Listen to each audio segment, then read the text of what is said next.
¿Qué tal? ¿Cómo les va? Muy buenos días. Lunes 24 de junio, 6 de la mañana en punto. Bienvenidos a esta primera emisión de noticias del Heraldo TV. Tenemos la información más completa a nivel mundial. Los saludamos con mucho gusto. Soy Max Espejel. Saludo a mi compañera María Fernanda Quiroz. ¿Qué tal? ¿Qué tal? Así es, los saludo con el mismo entusiasmo de todos los días. Comenzamos una nueva semana, comenzamos nuevas actividades. Estamos muy listos para comenzar el lunes con toda la actitud y lo mejor, ¿sabes qué? Bien informados, como debe de ser. Y hablando de información, pues les recuerdo que nos sigan en nuestras redes sociales, @elheraldodemexico. Bajen su aplicación para que estén informados en cualquier lugar, en su celular o con sus tabletas.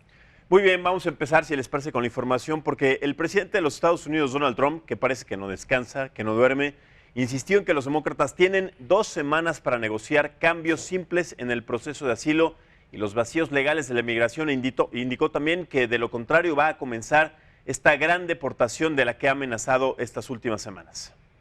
Irán aseguró que no permitirá ninguna violación de Estados Unidos en su territorio en respuesta a una eventual acción del presidente estadounidense Donald Trump, indicó el portavoz del ministerio iraní. Además, autoridades en Camboya informaron que el derrumbe de un edificio de construcción ha dejado al menos 25 personas muertas al momento, sin saber exactamente cuáles fueron las condiciones. Además, también hay 24 heridos. En medio de una gran problemática económica, dieron iniciado las campañas presidenciales donde el actual mandatario Mauricio Macron busca reelegirse.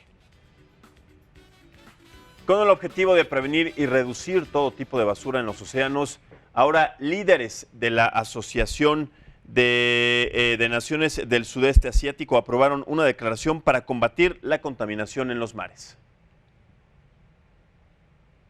Y a pesar de que algunos dicen que fue su peor actuación en lo que va de la Copa Oro 2019, la selección mexicana de fútbol ganó contra la selección de Martinica. Vamos a comenzar de lleno entonces y con esta información en concreto, porque en medio de la campaña electoral para su reelección, el presidente de los Estados Unidos, Donald Trump, informó que va a postergar por 2 semanas la redada masiva de inmigrantes ilegales que había anunciado en un principio. El mandatario estadounidense dijo que dará ese tiempo a los demócratas y también a los republicanos para que encuentren una solución política a este problema. Algunas fuentes cercanas aseguran además que la medida fue tomada después de que la presidenta de la Cámara de Representantes, la demócrata Nancy Pelosi, le llamó para pedirle justamente que suspendiera este operativo. De acuerdo con medios del vecino país del norte, las operaciones iban a tener lugar en 10 ciudades, incluidas ciudades santuario como Houston, Chicago, Nueva York, Miami, Los Ángeles, entre otras. Por su parte, el mandatario estadounidense publicó un video en su cuenta de Twitter en el que se muestran los avances de la construcción del muro fronterizo entre los Estados Unidos y nuestro país. Dentro de este mismo tema, Nancy Pelosi, líder demócrata de la Cámara de Representantes de Estados Unidos, dijo que es bienvenido el retraso de 2 semanas al proceso de deportaciones masivas a migrantes. De esta manera, la política opositora le respondió al presidente de Estados Unidos, Donald Trump, y dijo que se necesita tiempo para una reforma migratoria integral y que sus familias permanezcan juntas. Y en medio de la crisis migratoria le platico que una mujer que se identificó como cónsul de Nicaragua fue detenida cuando intentaba trasladar a 3 personas de nacionalidad cubana por el estado de Oaxaca. Fueron agentes del Instituto Nacional de Migración quienes capturaron a la mujer y además a quien presentaron ante la Fiscalía General de la República. Ahora las autoridades detallaron que la detenida sí está acreditada como funcionaria consular de Nicaragua en Tapachula, Chiapas, pero su visa ya estaba vencida y además trasladaba a 3 indocumentados. De ser ahora encontrada culpable, perderá su acreditación consular y será enviada a su país de origen. Seguimos en México, donde 2 migrantes hondureños denunciaron el secuestro de 7 personas, entre ellos 3 niños, y en Tenosique, Tabasco, cerca del paso fronterizo conocido como El Ceibo.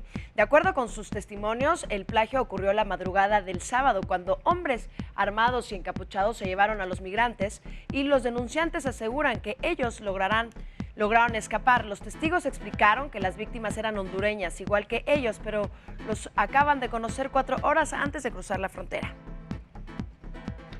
Y mire, ahora en información de temas fronterizos, en más información de temas fronterizos, le digo que las primeras damas de Guatemala y de Honduras visitaron la frontera entre México y los Estados Unidos en el punto del Valle del Río Grande. Patricia Marroquín, primera dama de Guatemala, y Ana García, primera dama de Honduras, estuvieron justamente de visita en la frontera en compañía de Kevin McClellan, secretario de Seguridad Nacional estadounidense. Las mujeres señalaron que la importancia de trabajar junto con el gobierno de Estados Unidos para identificar el flujo de migración irregular, analizar los incentivos para la inmigración y crear las condiciones de apoyo y bienestar para las personas en los países del Triángulo Norte para que esas familias precisamente construyan su futuro en sus propias naciones. Hablando de la posible deportación masiva de inmigrantes a México, abogados y activistas estadounidenses pusieron en marcha talleres denominados Conoce tus derechos en las escuelas, iglesias, tiendas y consulados. A través de estas clases, los expertos les recomiendan a los migrantes qué hacer si el Servicio de Control de Migración y Aduana se presenta en su casa, en sus trabajos o inclusive si los detiene en las calles. Los abogados inclusive han organizado obras de teatro, han entregado guías de bolsillo, proporcionado líneas telefónicas para denunciar, difundió seminarios en internet y ofreció planes de acción.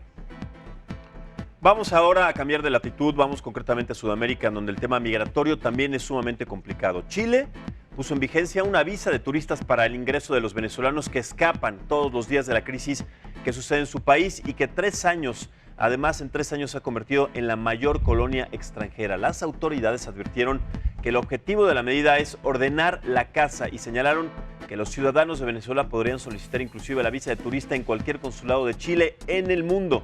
Son aproximadamente unos 288,000 venezolanos que han llegado a Chile desde hace al menos 3 años, convirtiendo a ese país en el tercer destino detrás de Colombia y Perú de este éxodo masivo que sufre todo el tiempo el país sudamericano.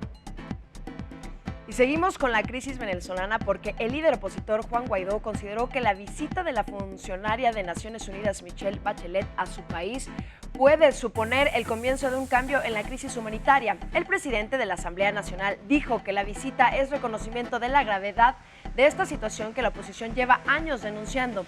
La alta comisionada de los Derechos Humanos de las Naciones Unidas dejó en la nación sudamericana una comisión permanente para asesorar a víctimas de violaciones de los derechos humanos y pidió la inmediata liberación de los presos políticos. Se espera que Bachelet presente un informe definitivo sobre la situación venezolana el próximo 5 de julio.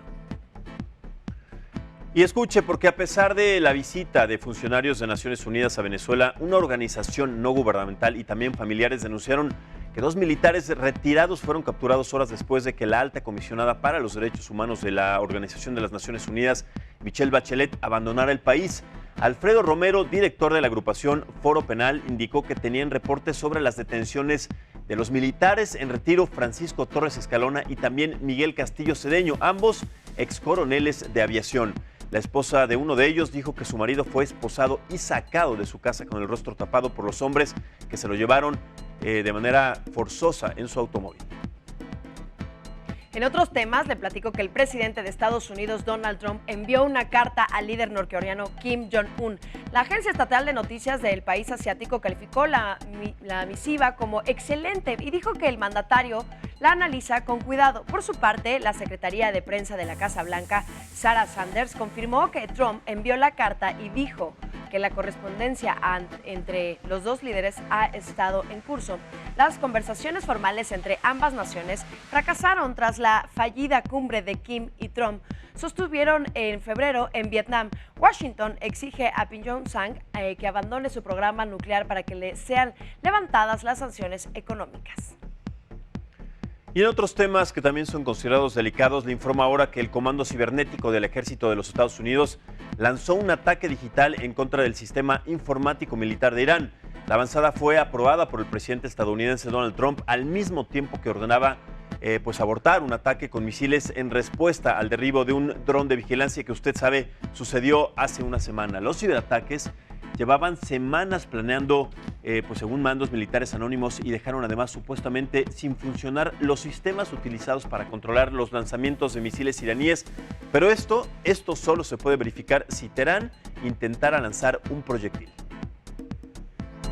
Luego de que no hubiera respuesta armada por el derribo de un dron supuestamente a manos de Irán, John Bolton, consejero de Seguridad Nacional del presidente de Estados Unidos, Donald Trump, le advirtió a Teherán que no confunda la prudencia de su país con debilidad.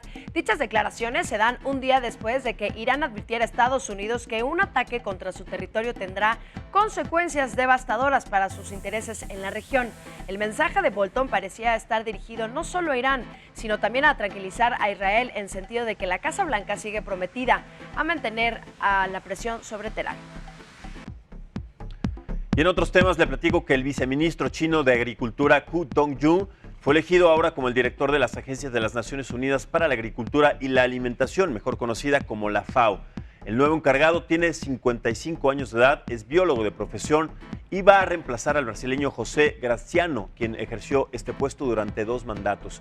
El director electo, prometió hacer todo para ser imparcial y neutro y dijo que habrá acciones concretas y contundentes para luchar en contra del hambre y la pobreza en el mundo, sobre todo en los países más delicados. Además, así asume que agregó que hay que reformar y transformar la FAO para hacerla más joven y más dinámica.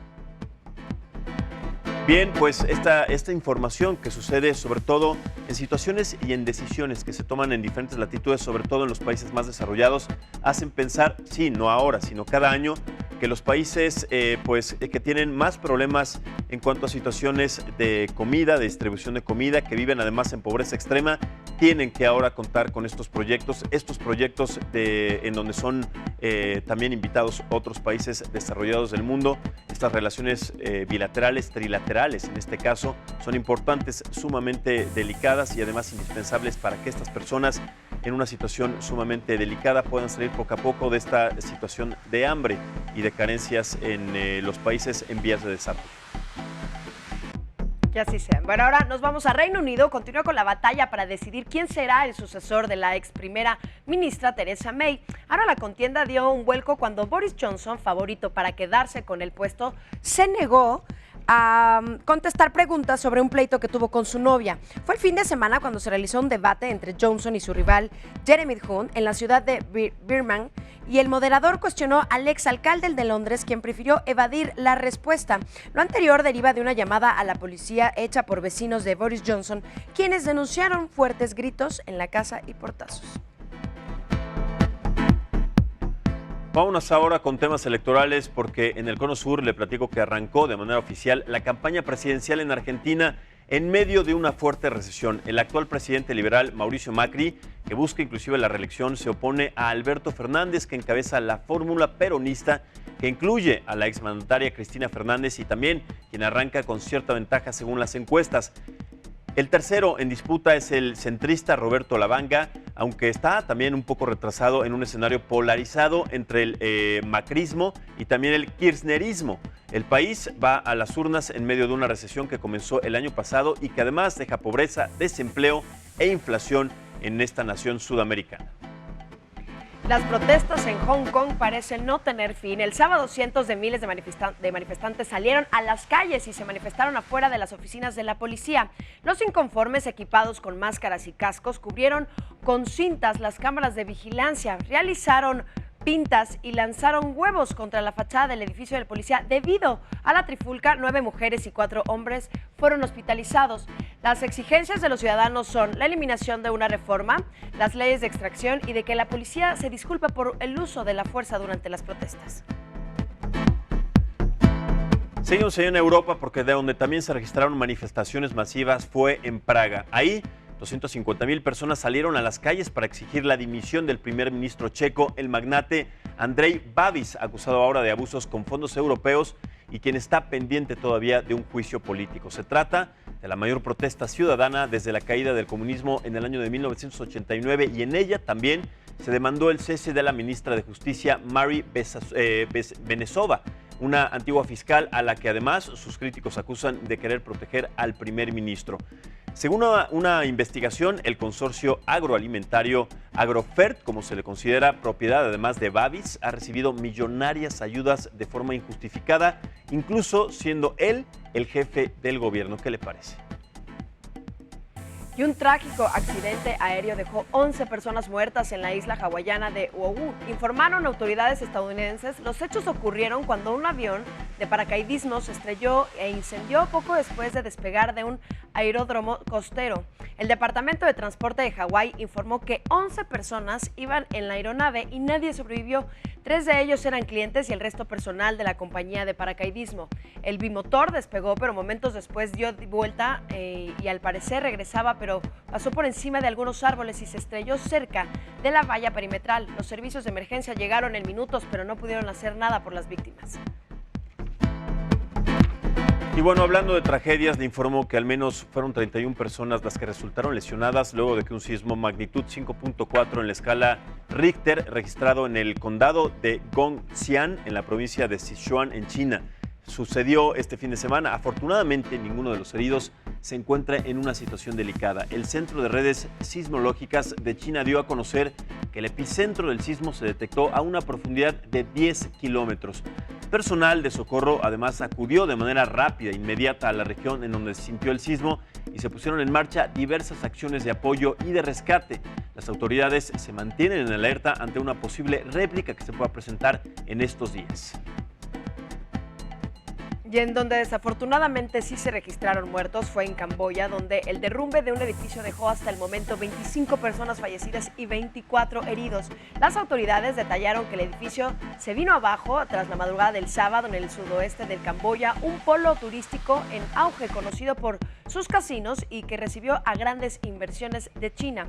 La construcción de 7 plantas estaba casi terminada cuando se derrumbó y teme que varias decenas de personas pudieran seguir atrapadas bajo los escombros. Los socorristas siguen tratando de encontrar a algunos sobrevivientes. Y le platico ahora de otro desafortunado accidente que ocurrió en África, el cual además dejó el saldo de 10 universitarias lesionadas y desafortunadamente una maestra española muerta. Los hechos ocurrieron en Costa de Marfil mientras las víctimas viajaban en un autobús como parte de un programa escolar de una universidad de Barcelona que promueve la ayuda entre los más desfavorecidos. La mujer, esta que ve a cuadro, que falleció desafortunadamente, era la subdirectora del Colegio Mayor Boniagua, Teresa Cardona, y dirigía además a un grupo de estudiantes en una actividad de promoción social en Costa de Marfil como parte de sus vacaciones de verano. Bueno, y en temas más amables, le platico que el presidente cubano Miguel Díaz-Canel dijo no tener nada contra el reggaetón, esto en una reunión que sostuvo con intelectuales. El mandatario aseguró que el problema no es de género, sino de calidad en las manifestaciones artísticas. Lo anterior luego de que la intelectualidad cubana se pronunciara contra el reggaetón e incluso el gobierno aprobara en 2018 el polémico decreto 349 contra el empirismo y artístico y el arte de mala calidad que muchos interpretaron como una norma contra el reggaetón, un ritmo muy difundido en la isla. Yo ya no estoy entendiendo, que sí, que no. Además, Cuba es una isla bastante caribeña, donde bailan espectacular, donde tienen mucho sabor en la sangre. ¿Cómo van a estar en contra del reggaetón? Voy a discernir en esa opinión, mi querida Ferca. Iba todo bien, el reggaetón prohibido, perfecto. Miguel Díaz-Canel, ¿qué está pasando? Ya iba todo bien y usted dice que no tiene nada en contra. Lógicamente estamos bromeando. Por supuesto que no se debe prohibir ni el reggaetón ni cualquier manifestación de música en cualquier lado. Yo lo digo de manera pues coloquial porque sabe la gente que me conoce que el reggaetón pues no es de mis cosas favoritas, pero bueno, esto es una noticia singular, es una noticia curiosa.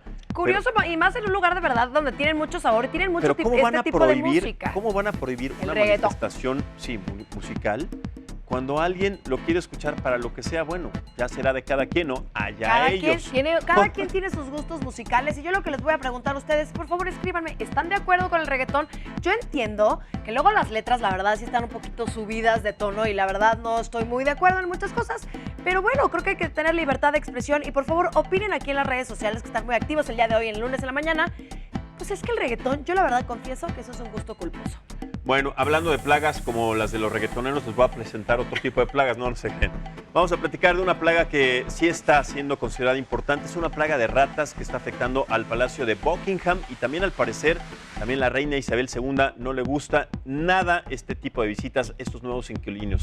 De acuerdo con algunos medios locales, trabajadores del palacio se quejaron agudamente de la presencia de ratas y ratones en los alrededores de las áreas de cocina, por lo que se requirió la ayuda de especialistas. Sin embargo, el equipo antiplagas colocó dosis de veneno en varias partes del palacio, pero pues reconoció que no hay mucho que se pueda hacer ante esta plaga que está fuera de control. Como recordaremos, la plaga de roedores se ha convertido en un asunto de preocupación nacional, no solamente en el Palacio de Buckingham, sino en el Reino Unido en general, a raíz de reportes que advierten que la propagación de una rara raza de estos animales, que además parecen ser inmunes a los venenos usualmente utilizados para erradicarlos, es más común que en otras latitudes. Ahora imaginen que ratas son inmunes a los venenos, aparecen con más frecuencia y además están en el Palacio de Buckingham, aquí en un banquete real, en un banquete con los mejores, no sé, las mejores personalidades, o además en un evento oficial, y que en medio del banquete aparezca eso. una que otra rata. No,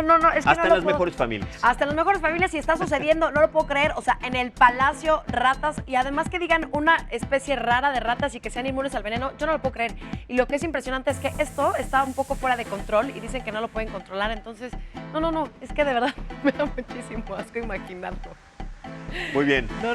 Bueno, y voy a seguir con otra información. ¿Ustedes recuerdan a un grupo de 12 niños futbolistas que fueron rescatados de una cueva en Tailandia? Pues ya se cumplió un año de esa hazaña. Y para conmemorar realizaron un maratón. El objetivo de esta carrera era conseguir fondos para mejorar las condiciones de la ahora famosa cueva de Tham Luang. El entrenador ha agradecido el esfuerzo y el sacrificio que hicieron para rescatarles hace un año. Los niños sobrevivieron durante 9 días sin comida, viviendo tan solo con el agua que goteaba de las rocas de esa cueva hasta que pudieron ser rescatados por el equipo internacional de buzos. Bien, vamos con otras historias que también vale la pena contar y mencionar, porque en España tuvieron que pasar, escuche esto, 83 años para que un hombre de nombre Martín Díaz Muñoz tuviera su sonajero de colores nuevamente entre sus manos. A ver, ¿cómo es esta historia? Bueno, pues este sonajero pudo ser recuperado tras un largo trabajo de exhumación, debido a que su madre, Catalina Muñoz Arranz, era una mujer de 37 años en ese entonces, que en 1936 vivía en un pueblo muy pequeño de España con su marido y sus 4 hijos, entre ellos un bebé de 9 meses de edad, que fue detenida, juzgada y además fusilada por un vecino de su pueblo en la Guerra Civil Española. Sus restos, que fueron después localizados en 2011, cuando un cementerio pasó a ser un parque infantil, y gracias al empeño de la Asociación para la Recuperación de la Memoria Histórica, fueron exhumados junto a los restos de otras 108 personas. Ahí fue cuando encontraron este objeto y finalmente se lo entregaron a este hombre más de 60 años después. Bueno, es un recuerdo de su madre que seguramente le va a venir muy bien, ¿no? Así es, estas historias son muy bonitas. Ahora yo le voy a contar. Y ya que hablamos un poco de bebés, pasamos a otra información, y es que en Colombia, con el objetivo de frenar embarazos entre las adolescentes, a veras menores de edad les han entregado un bebé robot. Estos simuladores están hechos de caucho con un software instalado que forman parte de la iniciativa utilizada en al menos 89 países que busca concientizar sobre lo que implica el cuidado de un bebé. Algunas de las participantes han regresado al robot felices de la vida al saber que solo era parte de una actividad. Sin embargo, indican que reflexionaron sobre lo que implica tener un hijo a esta corta edad. Me parece, de verdad, algo muy bueno que hagan en Colombia y que lo hagan en otros países, porque, exacto, a veces los menores o los adolescentes no tienen esta conciencia y dicen, ay, bueno, pues, X, no me cuido. No, el bebé crece, el bebé necesita de cuidados, de atención, y eso está increíble que tengan un bebé robot y que les chille o que no puedan hacer sus actividades, ir a la escuela o estar con el novio, con las amigas, y que ahí digan, ya, no me voy a tener un embarazo no planificado, y eso está buenísimo, y lo deberían de hacer aquí en México también, porque hay muchas chavitas de muy corta edad que pues han tenido embarazos no deseados, y luego vemos ahí en las calles a los chamacos y eso no está nada padre. Definitivamente, y además, para cerrar este comentario, una de las razones por las cuales los seres humanos tienen pocos hijos es precisamente para que en ese periodo la mamá esté cerca de sus hijos, cerca del bebé, que lo alimente, que lo cuida, que lo proteja, que lo vea crecer, y este tipo de acciones, este tipo de prácticas hacen que las mujeres, sí, en cualquier situación, ya sea con un bebé deseado o no deseado, tengan esta cercanía con pues un ser que es completamente frágil y además dependiente, en este caso, de quien lo está cuidando. Así que es una gran iniciativa que sucede allá en Colombia. Pero si les parece, Ferca, amigos, vamos a platicar ahora de fútbol, de deportes, porque la selección mexicana consiguió su boleto para los cuartos de final de la Copa Oro. Contrario a lo que se esperaba en un principio, Martinica no fue un rival nada sencillo y apenas pudo superar los 3-2. Martinica, que ni siquiera está afiliado a la Federación Internacional de Fútbol Asociación. Bueno, vamos a analizar un poco más adelante este tema. Bueno, la situación es que los goles de México llegaron por cuenta de Uriel Antuna, que ustedes recuerdan metió 3 goles contra Cuba. Esto fue al 29, después Raúl Jiménez y al 61 Fernando Navarro. Él selló finalmente el marcador al minuto 72. El Tri sufrió de más para sacar esta victoria que parecía inclusive en un principio considerada como una goleada. Consiguió su calificación con 9 puntos y ahora está en espera de su próximo rival. Jonathan Orozco además dejó la concentración y viajó ahora a la ciudad de Torreón por un problema familiar. Estará de regreso el próximo martes en la ciudad de Houston, en donde empezarán su concentración de cara a la próxima etapa, en donde la selección mexicana ya encontrará rivales de más peso. Pero una vez más, a ver, cuéntame, Martinica. ¿qué pasó? Martinica, ¿qué pasó ahí, mi querido? Pues esta copa que yo te digo de chocolate con nariz de cacahuate no es posible. Martinica es un rival que muchos seguramente lo sabrán, quienes no está afiliado, es de los pocos países que no está afiliado a la FIFA, la Federación Internacional de Fútbol Asociación. No tiene jugadores profesionales. Sabemos que la selección está inclusive llevada con fondos de diferentes personas, inclusive gente pues de a pie, que paga, que lleva un poco de dinero, se hace una colecta, digamos, se hace un fondo colectivo para que esta selección pueda viajar a diferentes torneos internacionales.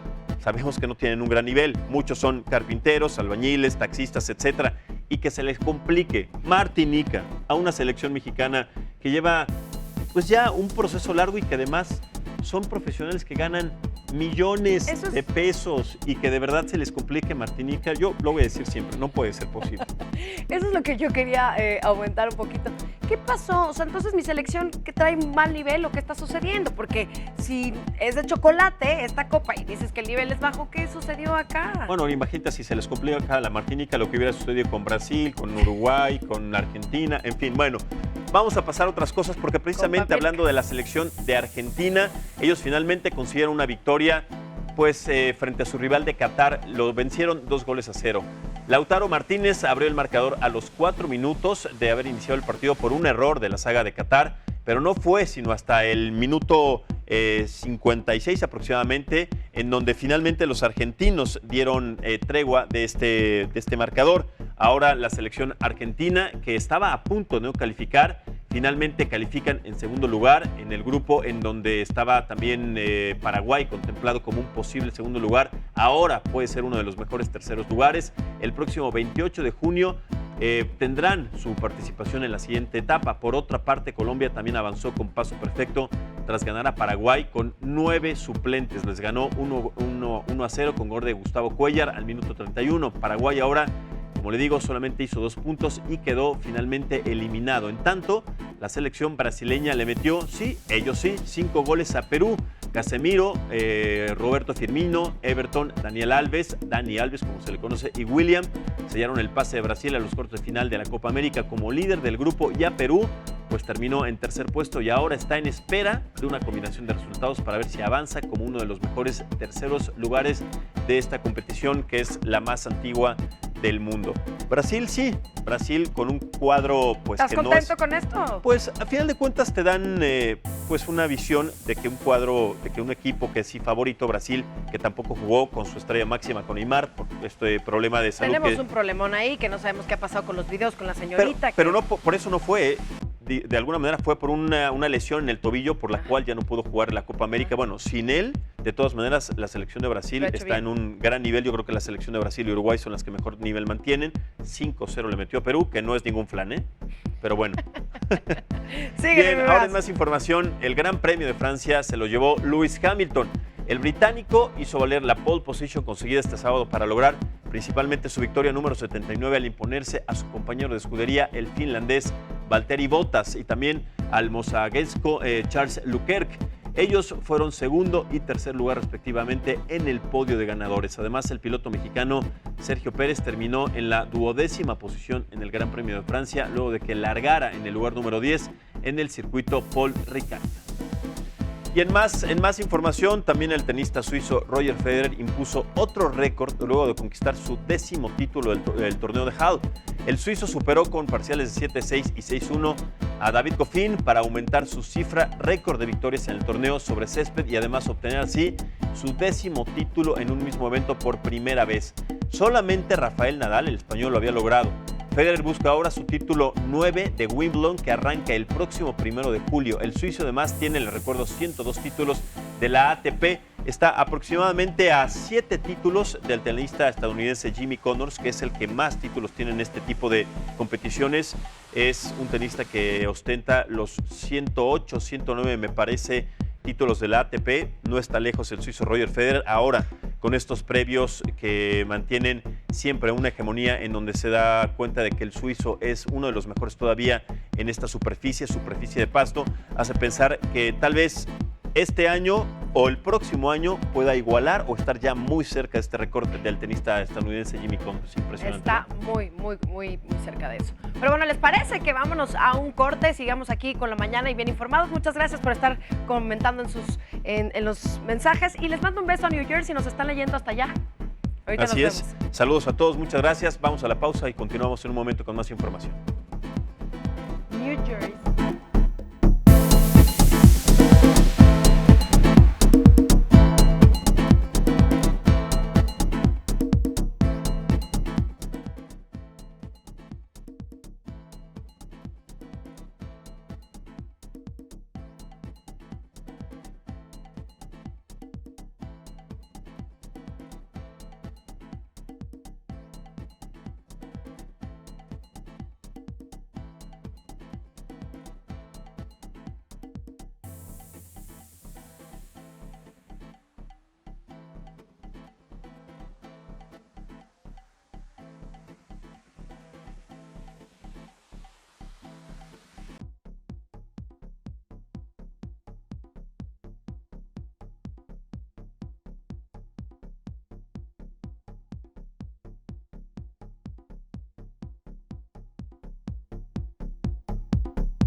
Hoy nos está...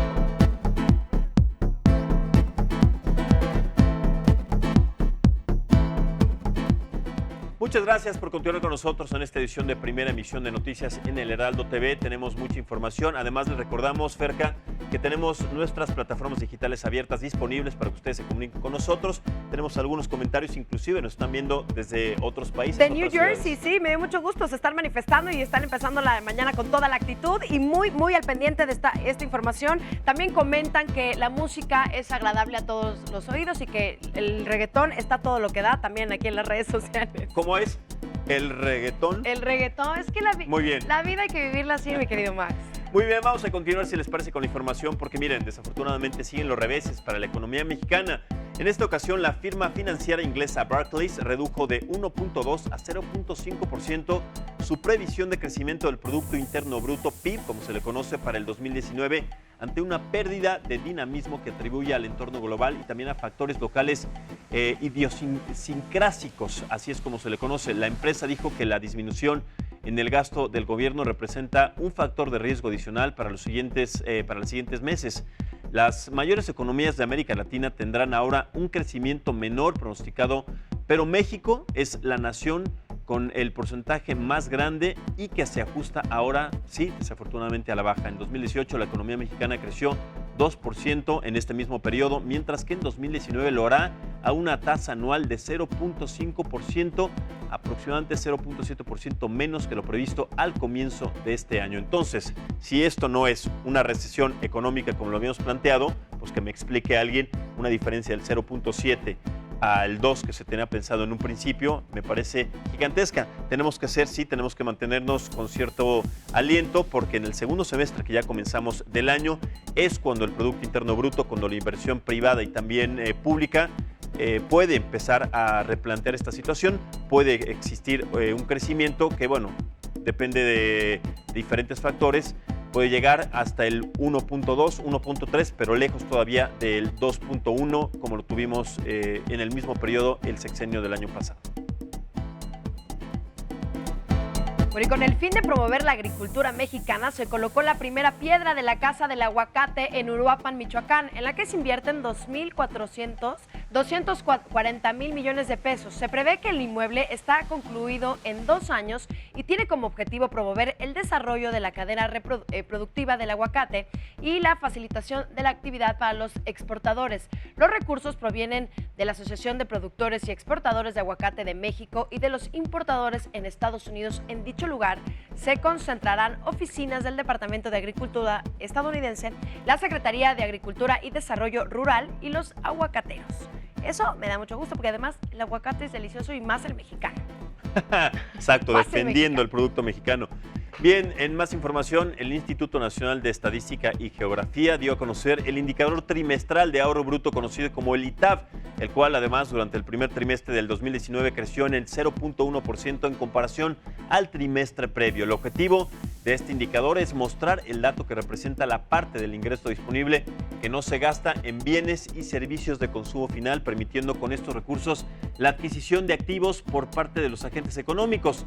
El ITAV, además, le recuerdo, alcanzó los 5.609.000 pesos. Esto representa un 23.3% aproximadamente del Producto Interno Bruto. El análisis advierte que el ahorro de la economía interna se elevó 10.8%, mientras que la medida de ahorro para el resto del mundo disminuyó 74.7%.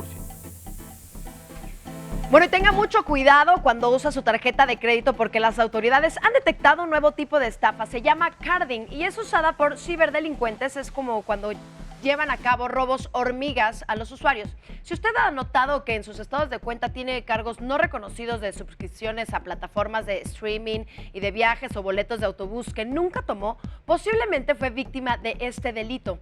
El carding consiste en acceder ilegalmente al número de una tarjeta bancaria y a través de un software generar de manera aleatoria la fecha de expiración y el código de seguridad. Con esto, la información, los estafadores realizan compras pequeñitas que pueden pasar desapercibidas para el usuario.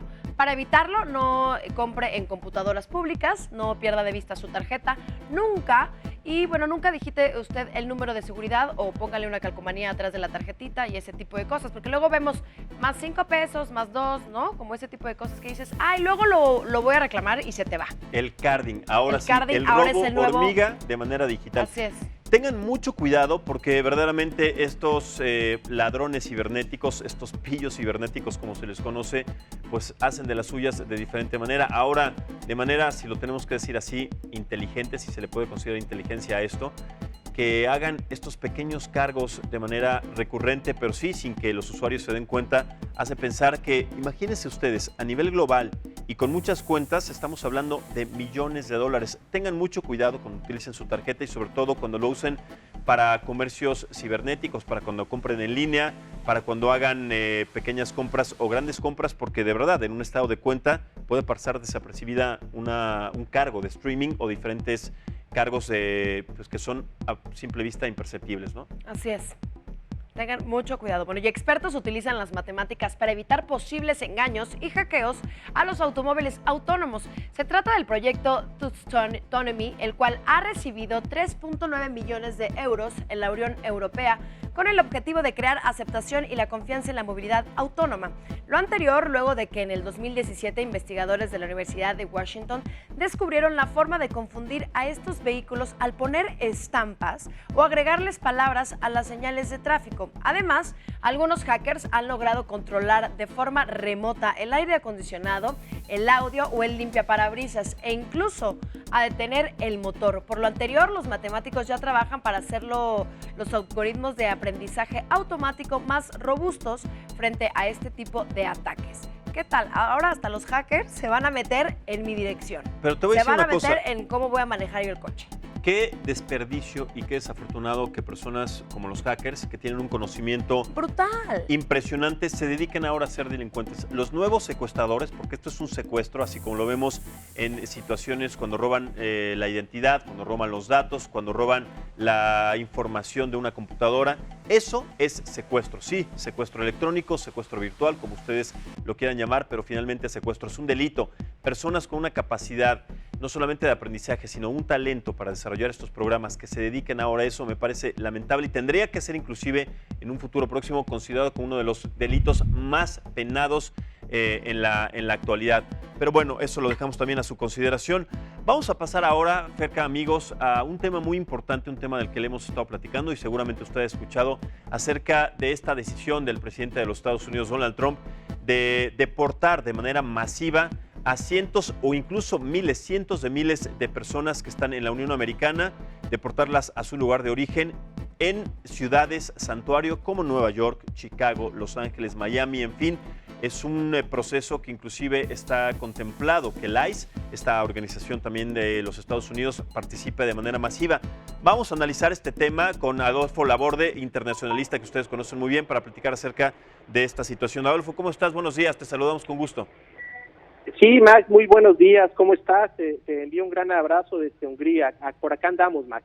Muy bien, Adolfo. Bueno, danos tu lectura acerca de esta situación, esta nueva postura del presidente de los Estados Unidos, acerca de esta deportación masiva que ha mantenido en paz estas 2 semanas hasta que llegue un acuerdo con los demócratas ahí en el Senado de los Estados Unidos. Son 2 semanas que podemos esperar. ¿Qué asuntos y a partir de qué sí puede empezar esta deportación masiva?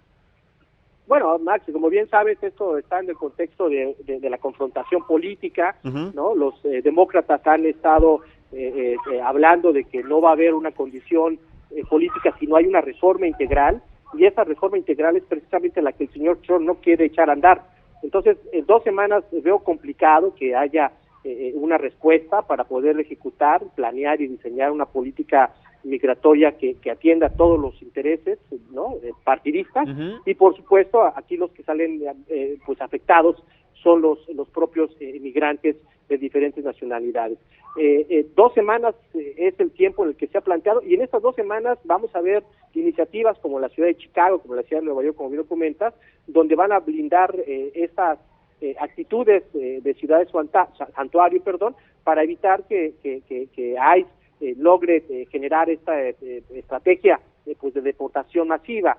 Ya hay una gran pues advertencia, ¿no? Se están movilizando los diferentes grupos defensores de los derechos humanos, pero bueno, pues ya la incertidumbre está ahí, Max, y esto pues ojalá que no vaya a ser pues algo que afecte no solamente a los migrantes, sino a sus familias, Max. Correcto. Adolfo, sabemos que el tema principal, además, que está exigiendo el presidente de los Estados Unidos es la construcción, nuevamente, este tema de la construcción del muro fronterizo. Son 2 semanas en las que también tenemos que ser realistas. No creo que se vaya a llegar a un acuerdo con los demócratas. ¿Qué va a pasar entonces después de estas 2 semanas? Si vamos a ver, si vamos a ser testigos de esta deportación masiva en esta ciudad de santuario, ¿a cuántas personas podemos tomar en cuenta o considerar que se pueden deportar? Porque en un principio estaban pensadas que cientos de miles. ¿Tú qué consideras al respecto de esta decisión? Bueno, mira, independientemente de que las ciudades santuarios se protejan, o estamos hablando de Los Ángeles, estamos hablando de Chicago, estamos hablando de Nueva York, estamos hablando de algunas otras que de alguna manera podrían inhibir, ¿no? Podrían generar esta política de respeto, pero pues no son todas. Hay ciudades como Dallas, hay ciudades como en Arizona, ¿no? Como Tucson, en donde hay una gran población, Nuevo México, de mexicanos y de otras latitudes que no tienen esta protección, y eso pues lógicamente sin considerar por supuesto la costa oeste. Entonces eso me parece que va a despertar pues mucho nerviosismo, ¿no? Ya lo están, o sea, el objetivo mediático de generar pues incertidumbre y desconfianza de parte de los migrantes ya se logró. Hay una gran desesperación por parte de la comunidad transfronteriza, y eso de alguna manera, repito, pues abona la estrategia del señor Trump de poner el tema en la agenda global. Entonces eso, repito, va a ser muy complicado, ¿no? No va a haber un acuerdo porque las posiciones son antagónicas, son asimétricas, y pues lo que estamos viendo pues es una estrategia de posicionamiento mediático del tema que le va a dar capital político al señor Trump para poder generar esa campaña con base al tema migratorio. Adolfo, otra cosa más. Esta situación mantiene en una posición también complicada de incertidumbre al gobierno mexicano, porque en este plazo de 2 semanas que se llegan a deportar estas personas que en su mayoría sabemos son de origen mexicano, las van a deportar lógicamente a nuestro país, con este problema, además del flujo de migrantes que están atorados en la frontera sur de México y también en la frontera norte de nuestro país. ¿Qué determina, cómo va a actuar el gobierno mexicano después de esta deportación, que sabemos que sí tiene pues una importancia, sobre todo en este plano internacional? es latente que sí exista esta posibilidad. ¿Cómo va a reaccionar o cómo consideras que reacciona el gobierno mexicano? Es latente, es real, ya de hecho diariamente se están regresando muchos mexicanos y centroamericanos y de otras latitudes a las ciudades fronterizas. Las ciudades fronterizas que ya habíamos comentado en este espacio no tienen la capacidad logística, no tienen la capacidad instalada para poder recibir a tantas personas, y si hay un proceso de deportación masiva se habla de 80,000 hasta 150,000 personas. Lógicamente esto no va a ser de un día para otro, es un proceso, pero en ese proceso pues México no tiene las instalaciones, no tiene los presupuestos para poder enfrentar el tema, y más allá del problema humanitario que ya existe en la frontera, pues esto va a colapsar totalmente los sistemas de recepción. Va a haber muchas presiones, que ya las hay por parte de las comunidades mexicanas en las diferentes ciudades y de algunos grupos que ya se han manifestado al respecto. Correcto. ¿Crees que esta situación merme de alguna manera este acuerdo que todavía está, pues todavía no se cierra, del Tratado de Libre Comercio entre Estados Unidos, México y Canadá? ¿Esta situación podría poner también un punto álgido en esta negociación? Sí, no, el acuerdo no está pactado, no está firmado. Sí, está ratificado solamente en el Senado mexicano, no nada más. Efectivamente, esto yo creo que va a repercutir, por supuesto, porque esto se va a llevar a la pelea en Washington y dentro de las diferentes perspectivas de los demócratas y republicanos, y yo veo muy difícil, ¿no? Y nosotros nos adelantamos, fuimos los primeros a ratificar, que en Canadá, pero me parece que va a ser muy complicado que en Estados Unidos, por esta política, este enfrentamiento entre republicanos y demócratas en temas migratorios y con miras a las elecciones, pues le den el beneplácito al señor Trump para darle más capital político más. Correcto. Ahora, esta decisión que está tomando Donald Trump de deportar a esta cantidad de personas masivas, también podemos pensar que es parte de la estrategia ahora de cara a este segundo proceso, este segundo periodo que está buscando. ¿Es una vez más una parte que tú ves como una estrategia importante? ¿Crees que sea también además tomado en cuenta por el Senado? ¿Cómo podemos analizar esta situación? No, pues sí, es parte de esa lógica de poner los temas sobre la mesa, de establecer líneas de acción en temas muy complicados como el migratorio y el comercial, y por supuesto que pues nosotros no hay mucha capacidad de influencia para que esto incida en el proceso político en Estados Unidos, ¿no? México está cumpliendo, ha endurecido su política migratoria, todos lo conocemos, cuáles son las acciones del Instituto Nacional de Migración y de la Guardia Nacional, pero eso me parece, independientemente de que se logre detener, neutralizar los flujos migratorios, pues no va a tener mucha incidencia en lo que pasa en Estados Unidos. Correcto, Adolfo, pues muchísimas gracias como siempre por tomar la llamada, por darnos esa ilustración, este seguimiento, esta claridad acerca de estos temas que de manera muy coloquial los explicas y que además nos dan claridad de lo que sucede actualmente en esta parte del mundo y con situaciones todavía pendientes como el Tratado de Libre Comercio y también con estos problemas también de migración y de deportación de estas ciudades. Habrá todavía que analizar mucho las próximas 2 semanas para saber cuál es la decisión que toma tanto el gobierno de los Estados Unidos como el gobierno de nuestro país. Muy buenos días, Adolfo. Gracias. Buenos días, estaré atento. Hasta luego, Max. Pues bueno, es una situación que va a dar muchísimo de qué hablar estas 2 semanas. Hay todavía muchas situaciones en juego, muchas piezas se están moviendo. El gobierno de los Estados Unidos y sobre todo los republicanos, Donald Trump concretamente, son contundentes en que esto solamente es un proceso, es un periodo de 2 semanas para otra vez reactivar esta postura de deportar a tantos cientos de miles de compatriotas que están inclusive ya desde hace muchos años ahí en la Unión Americana, ¿no? Así es, un tema de que da mucho de qué hablar, pero bueno, el año pasado se firmó el nuevo tratado entre México y Estados Unidos y Canadá, el cual no ha encontrado pues su vigor, sustituirá al Tratado de Libre Comercio de América del Norte. ¿Sabe usted cuáles son las diferencias entre uno y otro? Yo le invito a que veamos esta nota para que usted también lo descubra y esté muy bien informado. Queremos declarar formalmente la intención de reemplazar el Telecam con el nuevo Tratado de Libre Comercio entre México, Estados Unidos y Canadá, TEMEC. México, Estados Unidos y Canadá han sido socios comerciales desde 1994, cuando se firmó el Tratado de Libre Comercio de América del Norte. Pero la llegada de Donald Trump a la presidencia estadounidense generó cambios en diversos temas, entre ellos el económico. Por lo anterior, fue necesario renegociar el acuerdo y en septiembre de 2018 se firmó el nuevo Tratado México, Estados Unidos y Canadá, conocido como TEMEC. ¿Cuáles son las diferencias entre ambos documentos? Una muy importante son los lácteos. Con el acuerdo pasado, Canadá restringía la entrada de esos productos, así como huevo y aves de corral a su territorio. Con el nuevo tratado, Estados Unidos podrá vender esos productos, pero a cambio abrirá su mercado a lácteos, cacahuate y azúcar. Otro punto fundamental es el mercado automotriz. El nuevo tratado requerirá que más partes de vehículos se hagan en América del Norte con el fin de dejar a los autos libres de aranceles. Este requiere que el 75% de las partes sean hechas en alguno de los 3 países. Es importante mencionar que dentro del acuerdo hay una disposición de divisas para disuadir a los países que manipulen sus monedas. Otra novedad es la inclusión del capítulo laboral, el cual obliga a las 3 naciones a tratar bajo los mismos estándares de sus leyes laborales a los trabajadores migrantes. Además, incluye un anexo para México que lo obliga a reformar sus leyes laborales, lo cual ya hizo. Por otra parte, en materia medioambiental, el TEMEC asienta compromisos para prevenir y reducir la basura marina y evitar la caza de ballenas. La incorporación de un capítulo de comercio digital fue otra de las innovaciones. Una de las disposiciones controversiales alrededor de este capítulo es el hecho que plataformas como Facebook, YouTube y Amazon no podrán ser consideradas las responsables por el contenido que los usuarios deciden cargar a ellas, por lo que no se les puede demandar bajo ese argumento.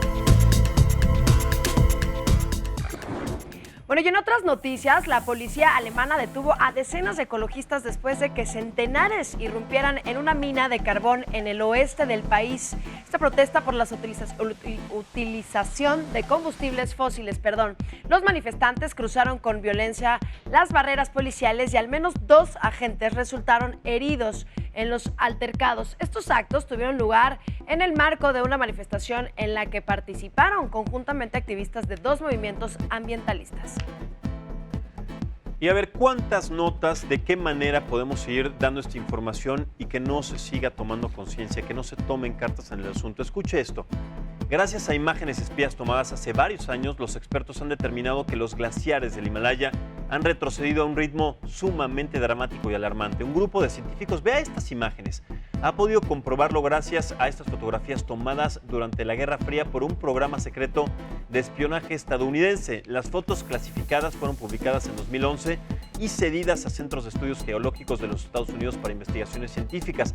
La conclusión es que la pérdida de los glaciares se ha acelerado especialmente en los últimos 20 años en la India, en China, Nepal y también en Bután, en donde han estado perdiendo el equivalente a 45 centímetros de hielo vertical al año desde el 2000. Este es un tema sumamente delicado. Las fotografías hablan más que 1000 palabras. Son temas que cada vez son más recurrentes, son temas dramáticos, son temas que dan un reflejo de que el calentamiento global y las condiciones climáticas, los fenómenos meteorológicos que suceden no solamente en nuestro país, sino en diferentes latitudes, son cada vez más delicados. La pérdida de hábitat natural, la pérdida de las reservas de la biosfera en diferentes lugares, la pérdida de especies que además han vivido en este planeta durante siglos, se puede decir que son de las situaciones más terribles que vivimos. Estamos a nada, y creo que lo hemos comentado, parecemos un reloj que no tiene fin, lo hemos comentado hasta el cansancio. Estamos de verdad cada vez más cerca de estar en un punto sin retorno y que además todo esto ha sido causado por decisiones de personas, del ser humano, en fin.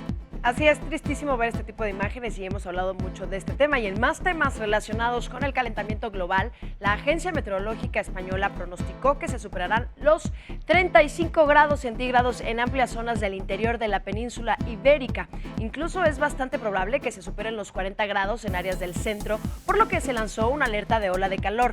El organismo dijo que es probable que las altas temperaturas persistan al menos hasta el domingo 30 de junio y no descartará que puedan prolongarse durante los primeros días de julio. La mayor probabilidad de que se superen los 42 grados Celsius corresponde al Valle de Ebro durante estos finales de esta semana. El calor sigue en aumento, las imágenes siguen pasando, el Himalaya, glaciales, esto no se está deteniendo y está tristísimo. Sí, definitivamente, y además, mire, de la ola de calor que se vive en la India, en donde se han alcanzado temperaturas de hasta más de 60 grados centígrados, hay también ciudades en donde el agua es tan escasa que los habitantes ya pelean por el acceso a este recurso. En la ciudad de Chennai hay largas filas de espera para llenar bidones y continuamente estallan peleas por la lucha del vital líquido. Las escasas precipitaciones de los últimos 18 meses han sumido a esta ciudad en 10 millones de habitantes a una desesperación que podría inclusive durar semanas. En tiempos normales, Chennai dispone de 830 millones de litros en agua diarios y en la actualidad las autoridades solamente están logrando suministrar el 60% de la distribución del agua en estas regiones, que no solamente carecen de ella, sino que además las condiciones climáticas en donde hemos sido testigos de que las temperaturas han llegado a más de 60 grados centígrados, son prácticamente, o las hacen prácticamente inhabitables. Es una locura lo que se vive en estas latitudes, ¿no? Así hay que estar bien preparados, tomar mucha agua y lamentables que en la India la verdad la están pasando cada vez peor. Y bueno, muchas gracias por estar con nosotros hoy en la mañana, comenzar su mañana, sus trabajos. Por favor, estoy muy al pendiente de sus comentarios en el Instagram, Twitter, en todas las plataformas. Voy a estar ahí muy cerquita de ustedes. Muchas gracias por estarnos viendo también a Nueva Jersey, que estamos en Estados Unidos, muy bien informados. Todos comienzan con nosotros. Así es, muchísimas gracias. Tenemos todavía mucha más información a lo largo del día en nuestros diferentes espacios informativos. Usted puede estar al tanto de lo que sucede en nuestro país a nivel internacional, también en materia de cultura y deportes. Por eso lo invitamos a que se mantenga en sintonía del Heraldo TV. En un momento más lo va a acompañar el señor Alejandro Cacho con la información más importante a nivel nacional. Lo invitamos entonces a que se quede con nosotros, deje sus comentarios en las redes sociales y que, por supuesto, sigan en nuestras plataformas a lo largo de la República Mexicana y también internacionalmente, que para nosotros es una sorpresa. Es una sorpresa y es un gusto de verdad siempre comenzar la mañana pues con alegría, informados, buena actitud. Además tenemos muy buena información aquí en el Heraldo Televisión, así que no se pierdan. Y tenemos sorpresas pronto porque el Heraldo está de fiestas. Le tenemos otra plataforma más, luego se los decimos. Así es, muy buenos días y hasta mañana.